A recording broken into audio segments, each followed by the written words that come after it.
мен қазақ асық ойынымен танысамыз.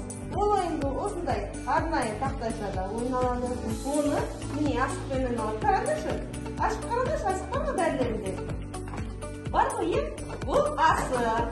Асықпен ойналатын ойын. Енді бұл ойынды ойнау үшін балалар, бәрілерінде бір-бірден асық болады.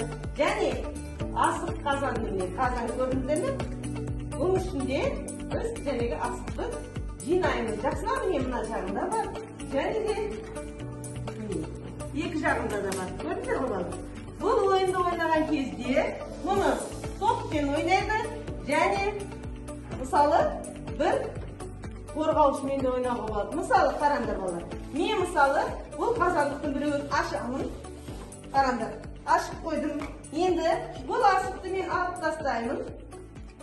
Енді сендердің мақсаттарын асықты мына қазанға түсірулерің керек. Мен қорғаймын көріп. Енді бастаймыз, қане ойнап көрейікші балалар.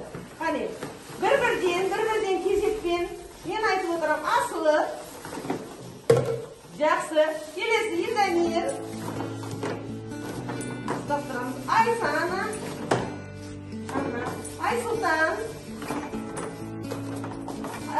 Раян, жақсы, Айлана.